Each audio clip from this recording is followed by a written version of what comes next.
Hello my dear students, welcome back to my YouTube channel. Dear students, मेरे YouTube channel पर आप लोगों का बहुत बहुत स्वागत है।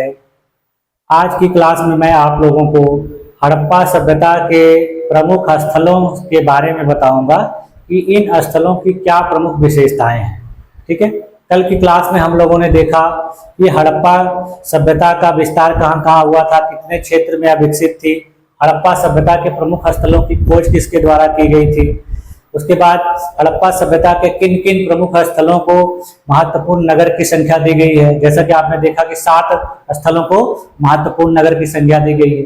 फिर उसके बाद हम लोगों ने देखा कि ताम्र पाषाण काल में कौन कौन से स्थल थे, भारत के किस किस क्षेत्र में ये स्थल पाए गए हैं। ठीक है, उसके बाद फिर हम लोगों ने देखा, कल मैंने आपको एक भारत का मैप दिखाया था जिसमें इन स्थल को दिखाया था कि ये कहाँ कहाँ स्थित है।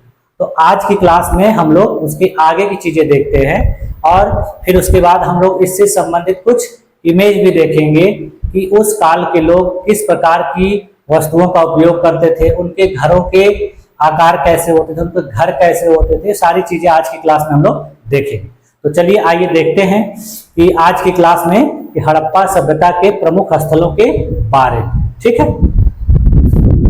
हाँ चलिए देखिए, जैसे कि मैंने बताया कि हम लोगों को हड़प्पा के प्रमुख स्थलों की कुछ विशेषताओं को देखना है। जैसे यहाँ तक हम लोगों ने कल पढ़ लिया था, देख लिया था। तो देखिए, हड़प्पा सभ्यता के जो कुछ प्रमुख स्थल हैं जिसमें सबसे पहले ही हड़प्पा ही है। ठीक है, तो यहाँ से क्या क्या चीजें मिली हैं, इसको क्यों इतना महत्व दिया गया है इस सभ्यता में। देखिए, सबसे पहले यहाँ देखिए 12 अन्नागार मिले। ठीक है, उसके बाद यहाँ पर श्रमिकों के लिए आवास मिले हैं। फिर यहाँ पर ईंटों के वृत्ताकार चबूतरे मिले, यानी ईंटों के द्वारा बनाए गए स्क्वायर, यानी इस प्रकार से वृत्ताकार चबूतरे मिले। सॉरी, वृत्ताकार मतलब इस तरह। ठीक है, ये आयत हो गया, तो वृत्ताकार चबूतरे मिले। उसके बाद देखिए गेहूं और जौ के दाने मिले। ठीक है, उसके बाद कब्रें मिली हैं, कब्रिस्तान मिला है। उसके बाद देखिए ताबूत में रखा हुआ शव मिला है, यानी ताबूत है उसके अंदर शव रखा हुआ है। फिर धातु निर्मित इक्का गाड़ी मिली, यानी एक इक्का गाड़ी मिली है जो धातु से बनाई गई। फिर उसके बाद देखिए सर्वाधिक लेख युक्त मुहरें मिली, यानी यहाँ से बहुत से ऐसी मुहरें मिली हैं जिस पर कुछ लेख लिखा हुआ है। ठीक है, फिर देखिए एक बर्तन मिला है जिस पर मछुआरे का चित्र। यानी इन सब चीजों से हमें पता चलता है कि ये चीजें उस काल में, उस सभ्यता में मौजूद थी और इनका उपयोग किया जाता होगा। ठीक है, बिना उपयोग किए ये सब चीजें उस काल से मिल नहीं सकती। ठीक है, उसके बाद देखिए ये स्थित कहाँ पर है, तो इसको मैं पहले भी बता चुका हूं आप लोगों को कि वर्तमान पाकिस्तान में है। कहाँ पर है? मोंटगोमरी नामक स्थान पर, और ये साहिवाल इसका वर्तमान नाम है। और कहाँ पर है ये? पाकिस्तान में, रावी नदी के बाएं तट पर, यानी सिंधु की सहायक नदी रावी के बाएं तट पर यह स्थित। ठीक है, फिर देखिए एक और स्थल है लोथल। ठीक है, लोथल देखिए ये कहां पर स्थित है? ये गुजरात में स्थित है। इसका देखिए एक अन्य नाम भी कहा जाता है इसको कि लघु मोहनजोदड़ो या लघु हड़प्पा, यानी इसको छोटा मोहनजोदड़ो या छोटा हड़प्पा के नाम से जाना जाता है। यहाँ देखिए क्या क्या चीजें मिली थी। यहाँ पर एक गोदीवाड़ा या बंदरगाह मिला है। यहाँ देखिए फारस की मोहरें या सेल मिली है। इसका मतलब कि फारस की मोहरें मिली हैं। इससे यह प्रमाणित होता है कि यहाँ से फारस से व्यापार होता था, यानी फारस के व्यापारियों को यहाँ से सामान भेजा जाता था और फारस से सामान यहाँ आता था। उसके बाद देखिए यहाँ धान यानी चावल एवं बाजरा का साक्ष्य मिला है।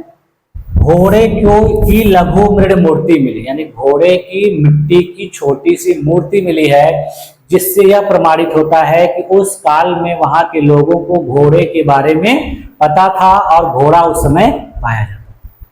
फिर देखिए यहाँ युगल समाधान मिला है। युगल समाधान का मतलब कि पति पत्नी या महिला पुरुष का एक साथ दफनाया जाना, ठीक है, कब्रें मिली। फिर देखिए यहाँ पर हाथी दांत एवं सीप का बना पैमाना मिला है, यानी हाथी दांत से और सीप से बने पैमाने मिले। पैमाने का मतलब मापक यंत्र। उसके बाद देखिए यहाँ चक्की के 2 पार्ट मिले, यानी आजकल भी देखिए अब तो इस्तेमाल नहीं होता है, पहले क्या होता था कि गांव में भी पत्थर की चक्की होती थी जिसपे गेहूं या और चीजें पीस कर फिर घर पे रोटी बनती थी, लेकिन अब मशीन हो गई है। तो इस प्रकार का प्रमाण उस काल में मिला है, 2 पार्ट मिले हैं चक्की। उसके बाद देखिए यहाँ से अग्निवेदी मिली है। अग्निवेदी का मतलब ऊंचाई पर अग्नि की वेदी यानी कुंड मिला है। इससे प्रमाणित होता है कि उस काल में इसका प्रयोग यज्ञ वगैरह के लिए किया जाता होगा, ठीक।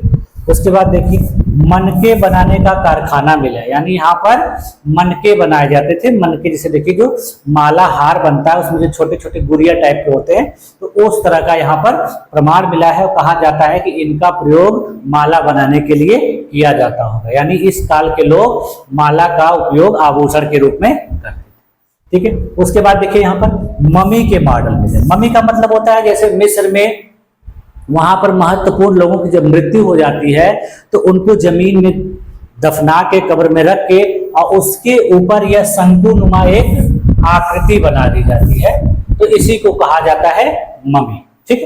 तो इस प्रकार के मॉडल यहां से भी मिले, ठीक। ये मैंने अभी बता दिया कि आपको कहां पर स्थित है, गुजरात में स्थित है। कहां पर, अहमदाबाद जिले में। और नदी कौन सी है, भोगवा नदी, यानी भोगवा नदी के तट पर यह स्थित, ठीक। अब देखिए अगला स्थल देखिए क्या है।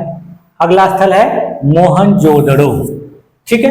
मोहनजोदड़ो का शाब्दिक अर्थ भी होता है मृतकों का टीला, यानी इसका नाम इस प्रकार ऐसा रखा गया क्यों, क्योंकि यहाँ से बहुत से ज्यादा लोगों की अस्थियां प्राप्त हुई, ठीक है। तो जिससे इसका नाम पड़ गया है मोहनजोदड़ो। देखो मृतकों का टीला, यानी ज्यादातर लोगों की यहाँ पर अस्थियां मिली हैं, यानी यहाँ पे बहुत से ज्यादा लोग उस समय मरे थे। अब पता नहीं किस वजह से मरे थे, नहीं पता है, लेकिन इस प्रकार का प्रमाण मिला है, इसलिए इसका नाम मृतकों का टीला रख दिया गया।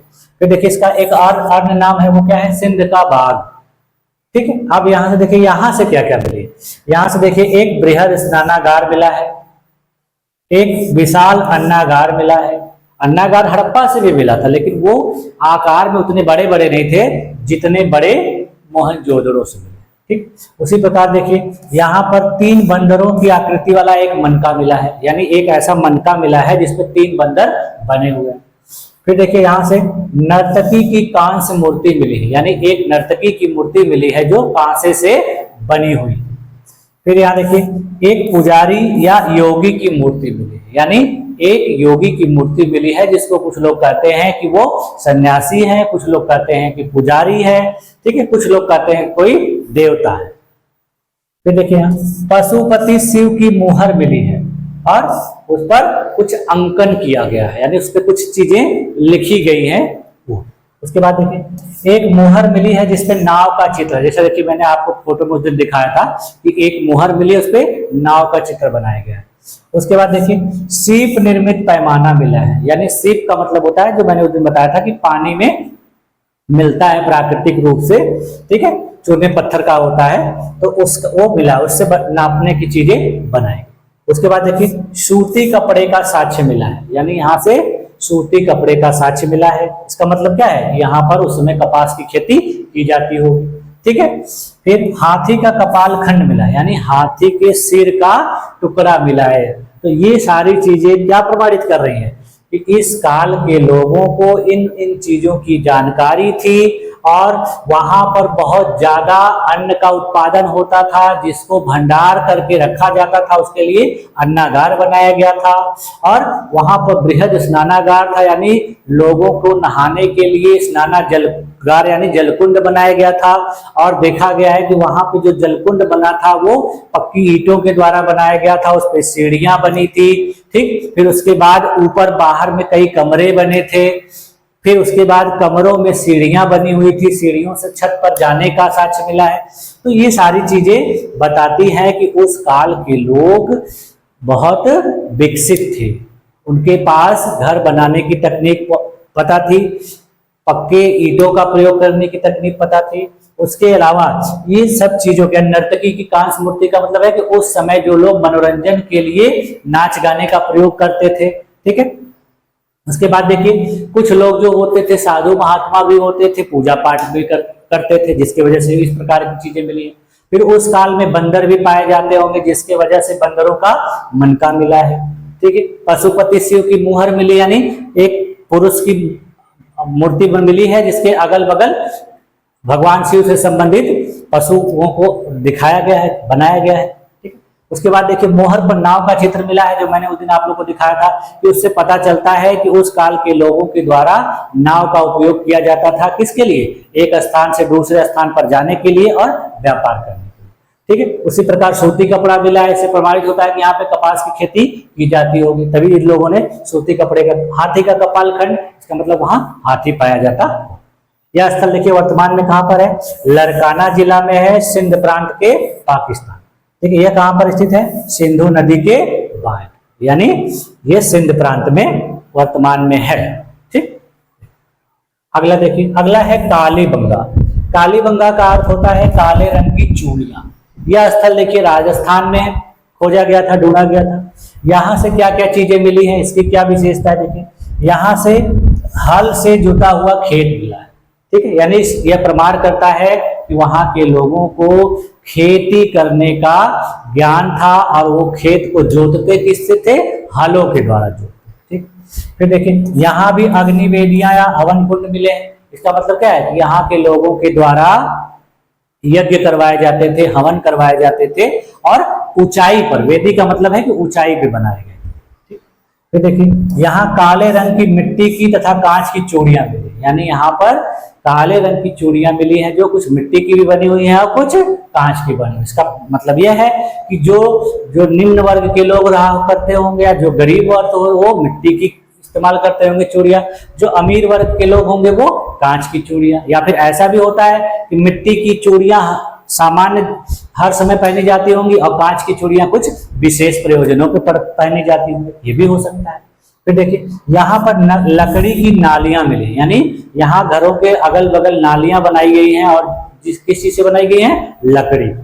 फिर देखिए यहाँ से मेसोपोटामिया की बेलनाकार मोहरें मिली, यानी यहाँ पर मेसोपोटामिया से मोहरें प्राप्त हुई है, यानी कहने का मतलब यहाँ मेसोपोटामिया से व्यापार हुआ होगा या होता होगा, जिसके वजह से यहाँ की वो मोहरें मिली, ठीक। यानी यहाँ के व्यापारी वहां जाते होंगे या वहां के व्यापारी यहाँ आते होंगे, जिसके वजह से यहाँ पर ऐसा मिला। जैसे अभी मैंने लोथल में बताया आपको कि फारस की मोहरें मिली।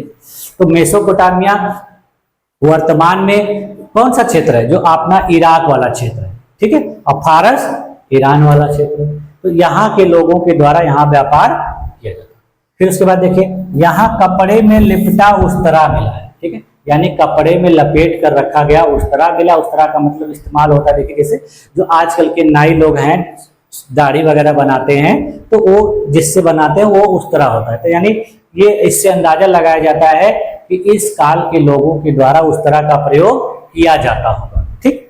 फिर देखिए बच्चे की सिर की शल्य चिकित्सा के साक्ष्य मिले, यानी बच्चे का एक सिर मिला है और जिस पर देखा गया है कि उसकी शल्य चिकित्सा की गई, इसका मतलब उसका ऑपरेशन किया गया है, ठीक है, सर्जरी की गई है, तो इसका साक्ष्य मिला है। फिर देखिए यहाँ पर भूकंप आने का प्राचीनतम साक्ष्य मिला, यानी यहाँ से भूकंप का साक्ष्य प्राप्त हुआ है, यानी इस क्षेत्र में भूकंप भी आया था।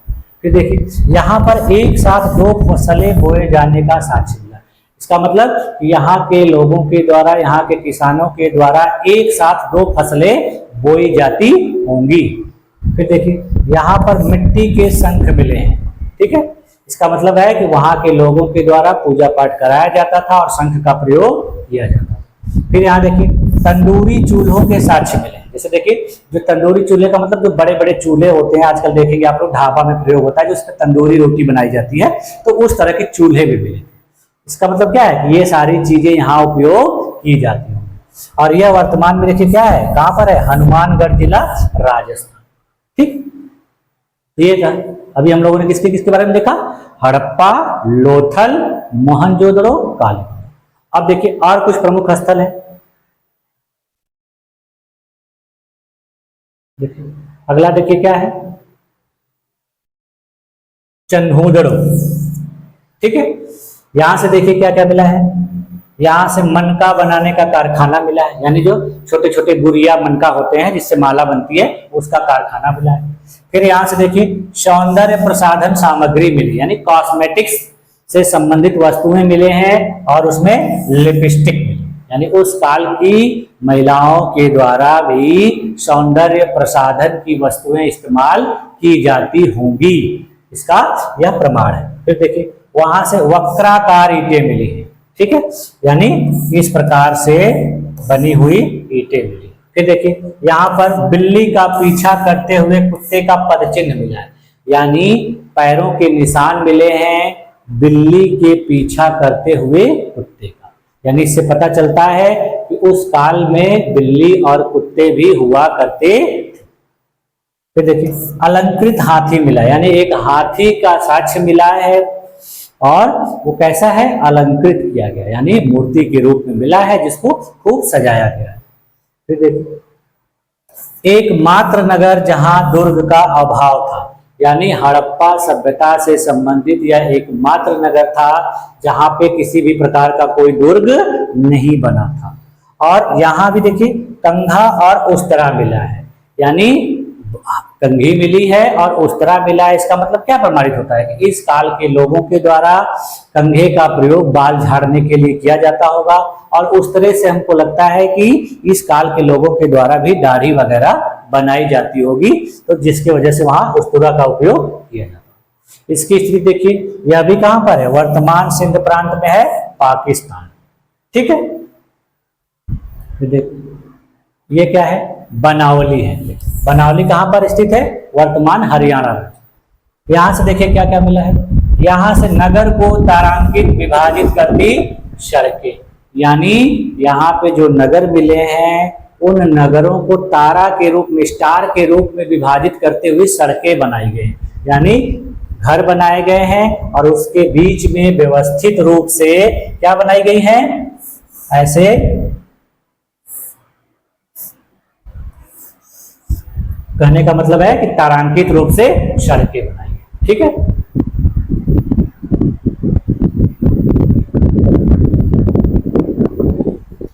उसके बाद देखिए हड़प्पा सभ्यता के तीनों स्तर, यानी प्राक, विकसित एवं उत्तर हड़प्पा, यानी हड़प्पा के प्रारंभिक नगर, प्रारंभिक विशेषताएं, विकसित विशेषताएं और बाद की तीनों भी विशेषताएं यहाँ पे दिखती है, यानी हड़प्पा की शुरुआत का, विकास का और पतन के समय का साक्ष्य यहाँ से देखिए मिट्टी के बने हल की आकृति मिली, यानी यहाँ पर एक हल की आकृति मिली है जो किस चीज से बना हुआ है, मिट्टी का बना।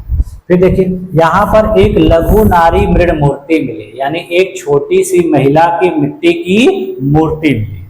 ठीक, अग्निवेदियों के साथ अर्धवृत्ताकार ढांचे मिले, यानी यहाँ पर अग्निवेदियां मिली हैं, अग्नि की हवन कुंड मिले हैं और उसके साथ साथ अर्धवृत्ताकार ढांचे मिले, यानी कुछ ऐसे ढांचे हैं जो अर्धवृत्ताकार है ऐसे। ठीक, ये देखिए कहां पर है, वर्तमान फतेहाबाद जिले, हरियाणा। ठीक, अब देखिए उसके बाद देखिए अगला स्थल है, देखिए धौलावीरा। ये देखिए यह कहाँ है, यह भी गुजरात में है। यह नगर देखिए 3 भागों में विभक्त था। देखिए पहला दुर्ग, दूसरा मध्यम नगर और तीसरा निचला नगर, यानी इस क्षेत्र को 3 भागों में उस समय विभाजित किया गया था। पहला दुर्ग था, दूसरा मध्यम नगर, तीसरा निचला नगर। सबसे नीचे जो लोग रहे होते होंगे वो सामान्य लोग रहते थे, मध्य वर्ग में अधिकारी वर्ग रहते होंगे और उच्च जो दुर्ग वाला था वहां पे राजा लोग। ठीक, यहाँ देखिए क्या क्या चीजें मिली, यहाँ पर विशाल जलाशय मिला है। ठीक है, उन्नत जल प्रबंधन की व्यवस्था थी यहाँ पर, यानी पानी को व्यवस्थित तरीके से इस्तेमाल करने का, उसको बहाए जाने का साक्ष्य मिला है। ठीक है, क्रीड़ागार मिला, यानी स्टेडियम मिला, यानी यहाँ के लोगों के द्वारा खेल कूद भी किया जाता था, खेलते थे लोग। नेवले की मूर्ति मिली है, ठीक है, यानी यहाँ पे नेवला पाया जाता होगा। फिर देखिए हड़प्पा लिपि के 10 अक्षरों का साइन बोर्ड मिला है, यानी उस काल के लोगों के द्वारा किस लिपि में लिखा जाता था उस प्रकार का एक साइन बोर्ड मिला।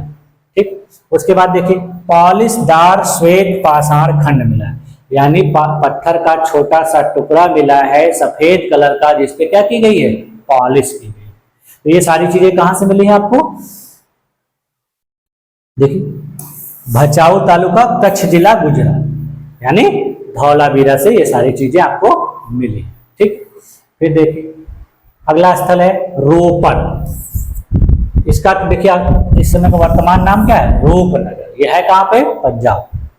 देखिए यहां पर मनुष्य के साथ कुत्ते को दफनाने का साक्ष्य मिला। इसी प्रकार का साक्ष्य मैंने आप लोगों को बताया था, कहां से मिला है, बुर्ज होम से। और बुर्ज होम कैसा स्थल था, वो पाषाण कालीन स्थल था। ठीक है, तो ये कौन सा है, ये हड़प्पा सभ्यता है।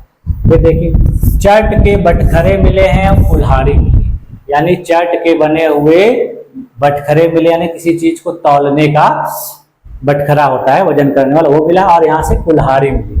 फिर देखिए यहाँ से सेलखड़ी की मुहर बनी मिली है। सेलखड़ी चूना पत्थर का तरह का होता है, एक तरह का पत्थर ही होता है, जिसकी बनी मुहरें मिली। फिर देखिए तांबे के बाणाग्र मिले, यानी बाण का जो आगे वाला हिस्सा होता है, जो इस तरह का होता है, तो वो ये वाला हिस्सा वहां से मिला है। वो किस चीज का बना हुआ है, तांबे का। ठीक, ये वर्तमान पंजाब में है।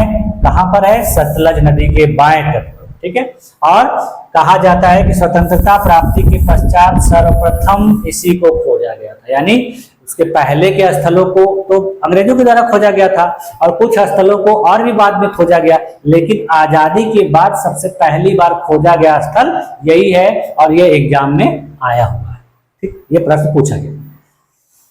फिर देखिए अगला स्थल है, देखिए दैमाबाद। ठीक है, तो देखिए दैमाबाद, जैसे मैंने अभी आपको उस समय बताया था कि दैमाबाद महाराष्ट्र में है। तो यहां से देखिए क्या मिला है, रथ चलाते मनुष्य की आकृति, यानी यहां से एक ऐसी आकृति मिली है जिस पर मनुष्य को रथ चलाते हुए दिखाया गया। फिर देखिए यहां से सैंधव लिपि युक्त मुहर मिली, यानी यहां से एक मुहर मिली है जिसमें सैंधव लिपि में कुछ लिखा हुआ है। फिर देखिए यहाँ 2 सींगों की आकृति युक्त बर्तन मिला, यानी यहाँ एक ऐसा बर्तन मिला है जिस पर 2 सींगों की आकृति बनी हुई है। युवा पुरुष का समाधान मिला है, यानी यहाँ से एक ऐसा कंकाल मिला है, कब्र मिली है, जिसमें युवा मनुष्य को दफनाया गया था। ठीक, देखिए यह अहमदनगर जिला महाराष्ट्र में, कहां पर है, प्रवरा नदी के बाएं।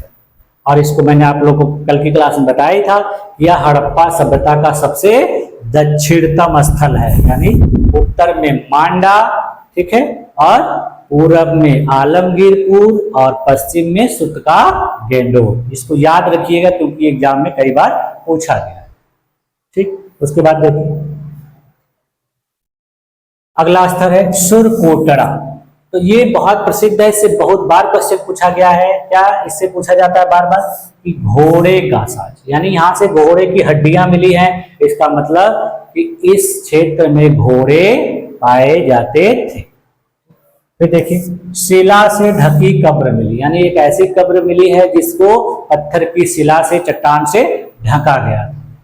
फिर देखिए यहाँ पर पत्थर की चिनाई वाले भवन मिले, यानी यहाँ पे ऐसे भवन मिले हैं जिनका निर्माण पत्थरों के द्वारा किया गया। और देखिए यह है कहां पर, कच्छ जिला गुजरात। ठीक, एक और चीज है जो बहुत महत्वपूर्ण है, बहुत बार पूछी गई है, जो अभी मैंने आप लोगों को बताया कि मोहनजोदड़ो से एक योगी की मूर्ति मिली है। उसको लोग कहते हैं ये भगवान शिव की मूर्ति है, कुछ लोग कहते हैं कि पशुपति शिव की मूर्ति है। तो इस मूर्ति की कुछ खासियत है, खासियत यह है कि ये जो मूर्ति है, इसके दाएं तरफ 2 पशुओं की आकृति बनी हुई है, एक गैंडा और एक भैंसा। बाएं तरफ फिर 2 पशुओं की आकृति बनी हुई है, बाघ और हाथी। नीचे 2 हिरन बने हुए हैं, यानी देखिए टोटल पशु कितने हो गए, 1 2 3 4, 1 2 3 4 और 5, यानी पशुओं का अलग अलग पशु 5 है, लेकिन संख्या कितनी है, 6 है, क्योंकि यहाँ हिरन 2 है। तो इस प्रकार देखिए यहाँ 5 प्रकार के 6 पशु। ठीक है, और इसको, इस मूर्ति को कहा गया था शिव का आदि रूप। किसने कहा था, जॉन मार्शल। ठीक है, जॉन मार्शल क्या थे, अपने देश में जो पुरातत्व विभाग था उसके महानिदेशक। तो ये सारी चीजें आप लोगों ने देखा कि हड़प्पा के प्रमुख स्थलों की विशेषता है। ठीक है, और इस चीज को मैंने आप लोगों को मैप में कल दिखा दिया था कल की क्लास में। अब हम लोग इससे संबंधित जो महत्वपूर्ण जो कुछ और बातें हैं उसको देख लेते हैं। जैसे देखिए, इन चीजों को हम लोग देख लेते हैं। देखिए क्या है कि कपास की खेती का आरंभ सैंधव निवासियों ने किया था। कहा जाता है कि सबसे पहले भारत में कपास की खेती की शुरुआत किसने की थी, सिंधु सभ्यता के लोगों ने।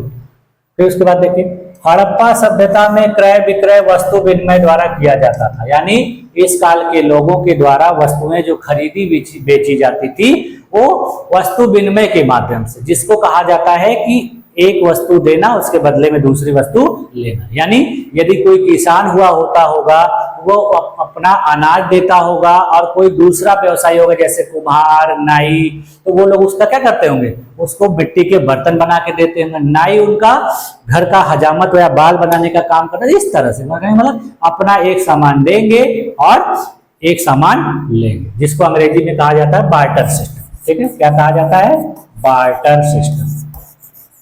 ठीक है, इसी को कहा जाता है वस्तु विनिमय। ठीक, उसके बाद देखिए, सर्वाधिक मृण मूर्तियां पशु पक्षियों के प्राप्त हुई हैं। ठीक है, यानी यहाँ से जो मिट्टी की मूर्तियां मिली हैं वो पशुओं और पक्षियों की मिली हैं। इसका मतलब यहाँ पे पशु पक्षी भी काफी हुआ करते थे। सर्वाधिक मोहरे सेलखड़ी से निर्मित है, यानी सेलखड़ी मैंने अभी क्या बताया कि आपको चूना पत्थर की तरह ही एक प्रकार का पदार्थ होता है जिससे वहां मोहरों को बनाया गया।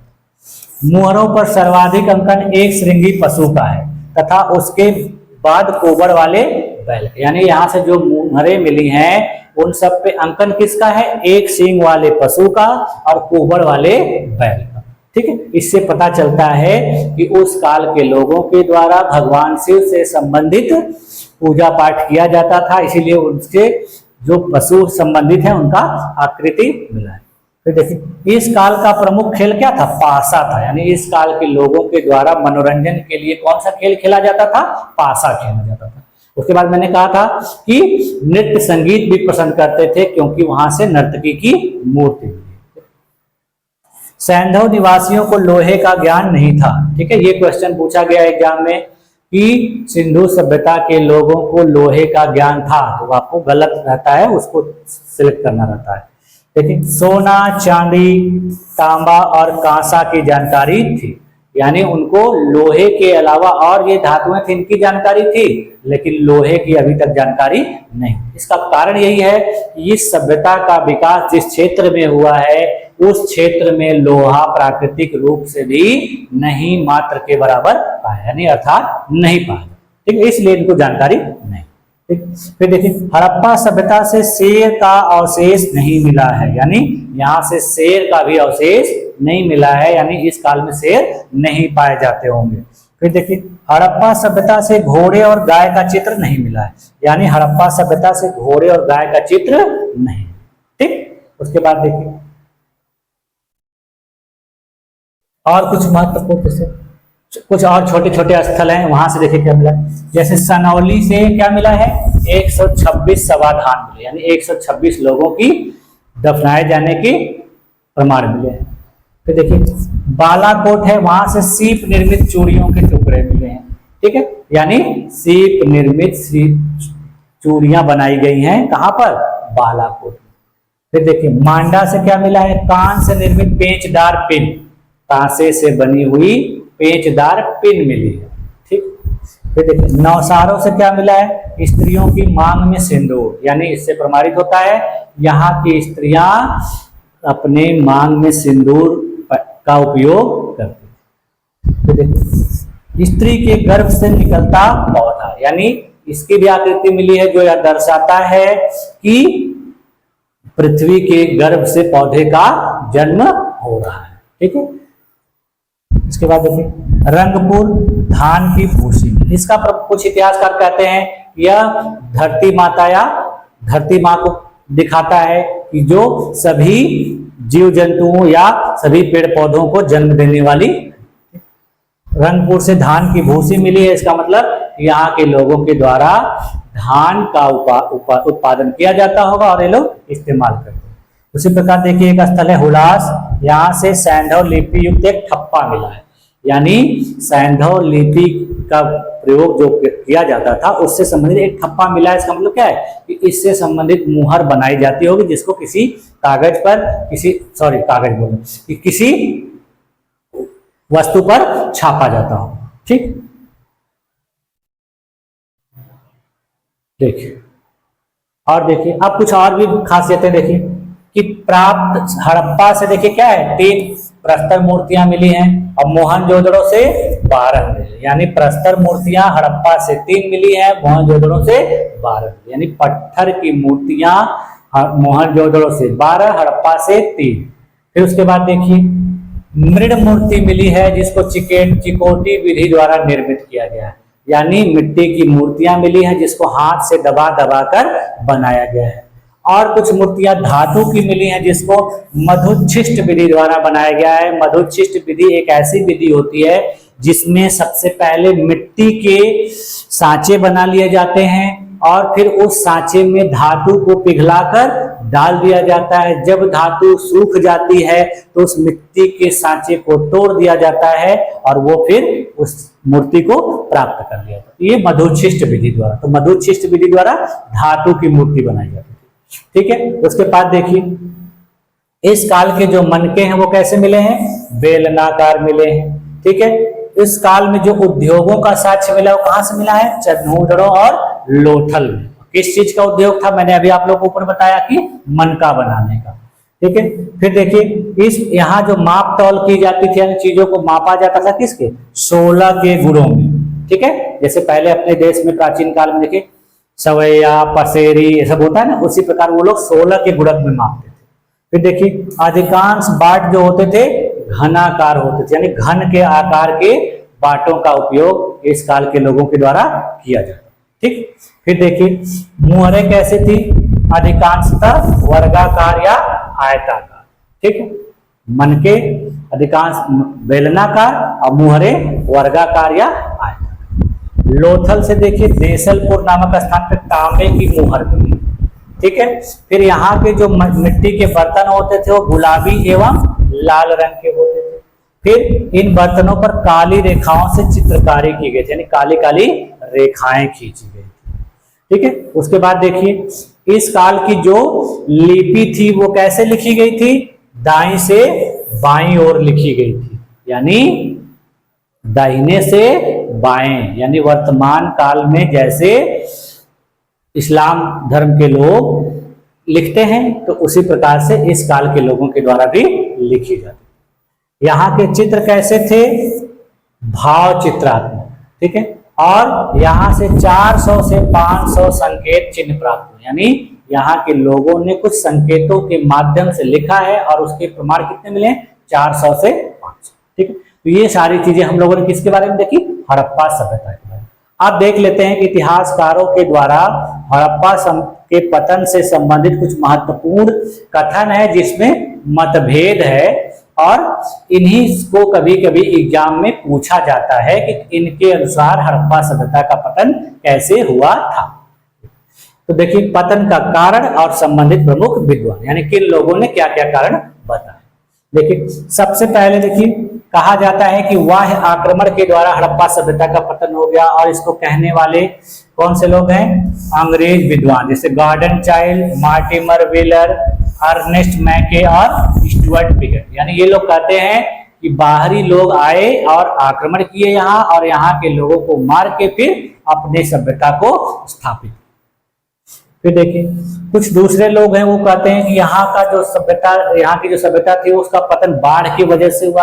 कहा गया कि सिंधु और उसकी सहायक नदियों में बहुत भयानक बाढ़ आई जिसकी वजह से इस सभ्यता का पतन हो गया। तो इसके समर्थक देखिए कौन से, जॉन मार्शल हैं, अर्नेस्ट मैके हैं और एसआर राव है। यानी 3 लोगों ने कहा कि यहाँ की सभ्यता का पतन कैसे हुआ था, बाढ़ की वजह से हुआ। फिर देखिए नदी का मार्ग परिवर्तन करने की वजह से हुआ यहाँ का पतन, ये कौन कह रहा है, एच.डी. लैम्ब्रिक, माधव स्वरूप वत्स और जॉर्ज एफ डेल्स। यानी ये लोग के द्वारा कहा जा रहा है कि इस सभ्यता का पतन कैसे हुआ कि सिंधु नदी और उसकी सहायक नदियों ने अपना मार्ग परिवर्तित कर दिया, जिसकी वजह से इस सभ्यता का पतन हो गया। फिर देखिए कुछ लोग कहते हैं कि विवर्तनीकरण, यानी पृथ्वी की आंतरिक हलचल की वजह से, पृथ्वी की आंतरिक क्रियाओं में उलटफेर की वजह से इस सभ्यता का पतन हुआ। इसके समर्थक कौन है? M R. Sahni, R L. Raikes, George F. Dales, यानी इनके द्वारा कहा जा रहा है कि सिंधु घाटी सभ्यता का परिवर्तन इस प्रकार से। फिर देखिए जलवायु परिवर्तन के द्वारा हुआ, यानी कुछ लोग कहते हैं कि यहाँ की सभ्यता का पतन जलवायु परिवर्तन के द्वारा। कौन कौन से कह रहे हैं? ऑरेल स्टाइन, अमलानंद घोष, गुरदीप सिंह, इन लोगों के द्वारा ये कहा जा रहा है। फिर देखिए विदेशी व्यापार में गतिरोध, यानी विदेशियों के द्वारा व्यापार में गतिरोध आ गया, रुकावट आ गई, यहाँ के लोगों की आर्थिक स्थिति बहुत खराब हो गई, जिसके वजह से इन लोगों के यहाँ भूखमरी फैल गई होगी और उसके वजह से लोग धीरे धीरे खत्म। ठीक, ये किसने कहा है? W.F. अल्ब्राइट। ठीक है, उसके बाद देखिए शिथिल प्रशासन, यानी यहाँ का प्रशासन धीरे धीरे कमजोर होता चला गया, यहाँ के लोगों की स्थिति दयनीय हो गई, आर्थिक रूप से कमजोर हो गए, और जिसके वजह से धीरे धीरे इस सभ्यता का पतन। ये कौन कहा है? जॉन मार्शल ने कहा है। ठीक, उसी प्रकार देखिए कुछ लोगों ने कहा कि इस सभ्यता का पतन महामारी के द्वारा हो गया, और किसने कहा था? ये K.U.R. कैनेडी ने, यानी इनका कहना है कि यहाँ पे बहुत भयानक महामारी आई थी, जिसके वजह से इस सभ्यता का पतन हो गया। उसके बाद देखिए पर्यावरण परिवर्तन, यानी इनका कहना है कि यहाँ पे जलवायु परिवर्तन हुआ, एनवायरमेंट का चेंज हुआ, बदलाव हुआ, और वह बदलाव इतना तेजी से हुआ, अचानक हुआ, जिसकी वजह से यहाँ के लोग उसमें अपने आप को सरवाइव नहीं कर पाए और इसका सब धीरे धीरे पतन हो गया। कहने वाले कौन थे? एम. दिमित्री, यानी इतने लोगों ने ये बातें बताई। ठीक है, अब देखिए हम लोग इस सभ्यता से संबंधित कुछ महत्वपूर्ण आकृतियों को देख लेते हैं, यानी इस सभ्यता से संबंधित और जो कुछ ताम्र पाषाण या पाषाण से भी संबंधित जो चीजें छूट गई थी उनको भी देख लें।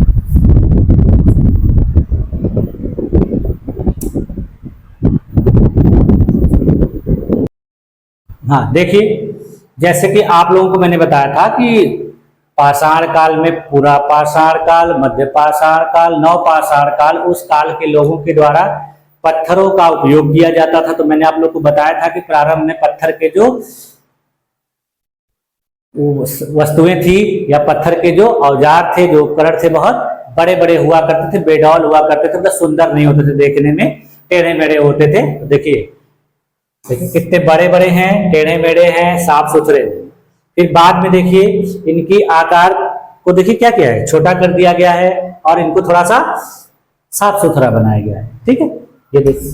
फिर उसके बाद देखिए इसमें अब सुडौलता आ गई है, यानी आकार देखिए स्पष्ट दिख रहे हैं, आकार छोटे हो गए हैं। ठीक है, और कुछ कुछ साफ सुथरे दिख रहे हैं। फिर देखिए यहाँ देखिए और भी छोटे छोटे आकार हो गए हैं। ठीक है, और इसमें देखिए सुडौलता और आ गई है, साफ सुथरे हैं, दिखने में ठीक अच्छे लग रहे हैं, हल्के हैं। फिर देखिए ये देखिए एकदम साफ सुथरे हैं, इनको अच्छे से तराशा गया है और आकार आकृति एकदम स्पष्ट, यानी ये सब धीरे धीरे विकसित। यानी ये कब का होगा? ये होगा जो नव पाषाण का। ठीक है, और ये कब का होगा? ये होगा पूरा पाषाण। ठीक है, तो इस प्रकार से। उसके बाद देखिए इस काल के लोगों के द्वारा देखिए पत्थर के जो देखिए जो उपकरण बनाए जाते थे, है ना, जीव जंतुओं का शिकार करने के लिए, पेड़ पौधों से फलों को तोड़ने के लिए, देखिए इस प्रकार से नुकीले होते थे। कहीं कहीं देखिए मोटे होते थे, नुकीले नहीं होते थे। ठीक है, ये देखिए इस प्रकार के, ये इस तरह से पत्थर के उपकरण उस समय के लोगों के द्वारा इस्तेमाल किए जाते थे। उसके बाद देखिए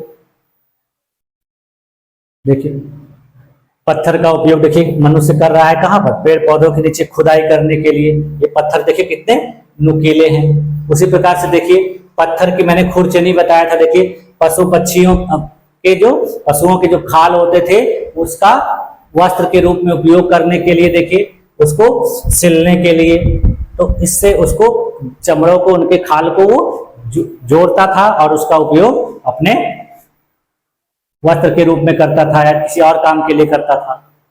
ठीक है। उसके बाद देखिए इनको कैसे तराशा जा रहा है, देखिए पत्थर के टुकड़े को हाथ में लेकर और छीनी हथौड़ी के द्वारा, हथौड़ी नहीं था मतलब पत्थर का ही प्रयोग करके एक नुकीले पत्थर के ही उपयोग से इसको अच्छा साफ सुथरा बनाया जा रहा है, सुडौल बनाया जा रहा है। ठीक। उसके बाद देखिए ये देखिए जो मैंने बताया था कि पहाड़ों की कंदराओं में रहता था, यानी दो पहाड़ की चट्टानें, उसके बीच में जो जगह होती थी, गैप होती थी, उनके बीच में मनुष्य रहा करता था। इनके बीच में रहने का कारण क्या था कि जलवायु परिवर्तन या मौसम प्रतिकूल रहा करता होगा, जीव जंतुओं से बचने के लिए मनुष्य इन सब जगहों पे रहता था। ठीक है, ठंडी गर्मी बरसात से बचने के इन सब के जो बीच में जगहें होती थी, अंतराल होते थे, उन सब में रहता था। यहीं पे गुफा नुमा होता था जिसमें वो लोग रहते थे। ठीक। उसके बाद देखिए ये देखिए अब ये देखिए एक सींग वाला पशु मिला है जिसके कुछ लिखा गया कुछ लिपि में जिसको किसी को पता नहीं है। ठीक है, तो ये है। उसके बाद देखिए यहाँ मिट्टी के बने खिलौने मिले हैं विभिन्न प्रकार के, देखिए। उसके बाद देखिए यहां से देखिए एक धातु की बनी इक्का गाड़ी मिली है। ठीक है, इसका प्रयोग इससे पता चलता है कि उस काल के लोगों के द्वारा सामान वगैरह एक स्थान से दूसरे स्थान तक ले जाने के लिए इस प्रकार की गाड़ी का प्रयोग किया जाता होगा। फिर देखिए जो भी मैंने बताया, देखिए घनाकार बाट मिले हैं, बटखरे मिले हैं जिससे सामानों को वजन किया जाता होगा। ठीक, ये किस चीज के बने हुए थे? शेलखड़ी के। फिर देखिए यहाँ के देखिए घरों का एक सांचा मिला है, देखिए ये देखिए अनाज वगैरह रखा हुआ है, यहाँ पानी का कुआं है, इसके बाद यहाँ भी कुछ रखा हुआ है, और यानी देखिए कितने व्यवस्थित तरीके से घर बनाए गए हैं और सभी को एक दूसरे से कनेक्ट रखा गया, जुड़ा कर। ठीक, ये देखिए इस प्रकार से। फिर और देखिए ये जो खुदाई से प्राप्त हुई है, देखिए कितने अच्छे से बना। ये क्या है? ये उस काल का, देखिए उस काल का जो स्नानागार था उसका आकार है। देखिए कितने इसके अगल बगल सीढ़ियां बनी ऊपर जाने के लिए। फिर उसके बाद पक्के ईंटों का प्रयोग किया गया है, ये है। उसके बाद देखिए यहाँ पे मैंने आपको क्या बताया कि नालियां बनी हुई मिली। देखिए घरों के बगल में नालियां बनी हुई हैं, और नालियां कैसे बनी हुई है? ईंटों की, पक्की ईंटों की बनी गई है। ठीक है, फिर देखिए बीच में सड़कें हैं, उसके दोनों बगल नालियां, उसके बगल लोगों का घर है। फिर देखिए ये कुआं है, देखिए कुआं इस प्रकार का होता था, उसको भी पक्का बनाया जाता था। देखिए उसके चारों तरफ चौकोर वेदी बनाई गई है। ठीक है, इसका उपयोग फिर उसके ऊपर देखिए इधर ईंटों से घेरा गया है। तो कितने बढ़िया तकनीकी का उपयोग उस काल के लोगों के द्वारा किया है। ये देखिए ये पूरा हड़प्पा का, देखिए जो पूरा खंडहर के रूप में ढेर सारा प्राप्त हुआ है, जिसमें देखिए सब पक्की ईंटें दिख रही हैं। देखिए कितना अच्छे तरीके से उस काल के लोगों के द्वारा इसको बनाया गया है। देखिए कितने विकसित रूप से दिख रहा है, कितने अच्छे बनाए गए। देखिए सीढ़ियां हैं, इधर सीढ़ियां हैं, छत पर जाने के लिए हैं, इसमें उतरने के लिए सीढ़ियां हैं, अगल बगल देखिए घर बने हुए हैं। ठीक, उसके बाद देखिए ये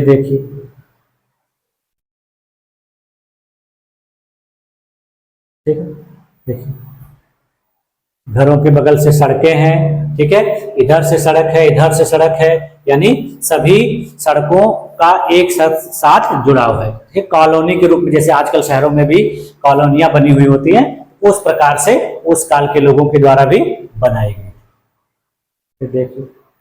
ये देखिए नालियां बनी हैं। देखिए ये नालियां बनी हैं और नालियों को ढका गया है। ये देखिए ये कुछ नालियां हैं, जैसे देखिए अंडरग्राउंड है, इनको ढका गया। ये जो घरों की पानी निकलने की छोटी छोटी नालियां थी, इनको इनसे कनेक्ट कर दिया गया था, और इसके बाद फिर ये बड़ी नाली से जुड़ गई थी। और बड़ी नाली कहाँ निकलती थी? किसी नदी या नाले में जाके इसको निकाल दिया जाता था। ये देखिए नगर है, इसके बाहर देखिए किला बनाया गया है, यानी दुर्ग बनाए गए हैं। इसके पूरे बाहर दूर तक इसको घेरा गया है। ठीक, और इसके अंदर सब घर मकान है। ये देखिए योगी की जो मूर्ति मैंने बताया मिली है, देखिए इसकी दाढ़ी है, इसकी ध्यान मुद्रा में है, इसकी देखिए नाक टूट गई है, इसका सर देखिए कितना चौड़ा है। फिर उसके बाद देखिए यह कुछ ओढ़ा हुआ है जिसपे कुछ आकृतियां बनाई, उसका हाथ देखिए टूट गया है। कहने मतलब ये जो बहुत पुरानी चीजें हैं, जब इनको खोदा गया तो शायद हो सकता है खुदाई में टूट गई होंगी या पहले से ही बहुत दिनों से पड़े पड़े टूट गई होंगी। ठीक, ये मिली है। ठीक, इसी योगी की मूर्ति देखिए इस तरफ से देखिए कैसे मिल रही है, यानी इसको देखिए बाल कितने अच्छे तरीके से इसको संवारे गए हैं। फिर सिर पे देखिए कुछ पहनाया गया है, फिर देखिए कानों के पास कितने अच्छे तरीके से बाल यहाँ नीचे तक है। ठीक है, ये देखिए। फिर उसके बाद देखिए ये देखिए मातृ देवी की मूर्ति मिली है, देखिए जैसे हाथ में गदा है, देखिए कितने अच्छे वस्त्र पहनाए गए हैं। ठीक है, जूड़ा बनाया गया है, ये सारी चीजें हैं। देखिए नीचे पांव में भी आभूषण पहने हुए हैं। इसको कहा जाता है यक्षिणी की मूर्ति है। देखिए ये कहां से मिली है, दारागंज से मिली है, दीदारगंज से, सॉरी। ये देखिए ये देखिए ये देखिए ये भी मूर्ति मिली है। तो कुछ लोग कहते हैं ये मातृ देवी की मूर्ति है या धरती माता की मूर्ति है, इस प्रकार से देखिए। उसके बाद देखिए ये कांसे की नर्तकी की मूर्ति मिली है, देखिए विभिन्न मुद्राओं में। देखिए ये मिट्टी की बनी इक्का गाड़ी है। ठीक है, देखिए बैल है, इसको खींच रहे हैं। ये देखिए ये देखिए बर्तन है हड़प्पा सभ्यता से संबंधित, सुराही टाइप का, ये घड़ा टाइप का, इस पे देखिए आकृतियां बनी हुई हैं, गुलाबी कलर का है, काली काली रेखाएं खींची गई। उसके बाद देखिए ये देखिए मनकों की माला है, देखिए काले रंग के मनके हैं, इसके बीच बीच में कुछ सीपों का उपयोग किया गया है, तो इससे मनके बनाए गए हैं। ठीक है, वही है जो कुआं बनाया गया था कि घरों के एक तरफ कुआं होता था और उसके अगल बगल घर होते थे। ये इतने थे। ठीक है, यानी हड़प्पा सभ्यता और पाषाण सभ्यता से संबंधित जो आकृतियां थी इतनी ही। ठीक है, तो हम लोग अब आज देखिए क्या क्या देखे। हम लोगों ने देखा कि पाषाण काल, ठीक है, और सिंधु घाटी सभ्यता, ये दो टॉपिक का अध्ययन हम लोगों ने कर लिया। ठीक है, अब हम लोग जो है अगली क्लास में कहाँ का अध्ययन करेंगे। इसके बाद देखिए कौन सा शुरू होता है, वैदिक सभ्यता। ठीक है, यानी हम लोगों ने पाषाण काल और